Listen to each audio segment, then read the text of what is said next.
Hi!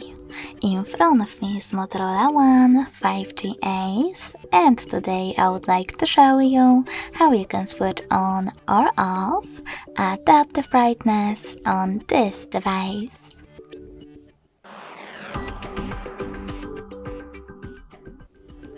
First of all, go into Settings. Now select Display under Battery over here and tap on Adaptive Brightness feature above Styles. Now, in order to switch it on, tap on this gray switcher next to it. If you wish to disable it though, click on the same, no blue one. Thanks so much for watching. If you enjoyed this video, smash that like button, comment and subscribe. Bye!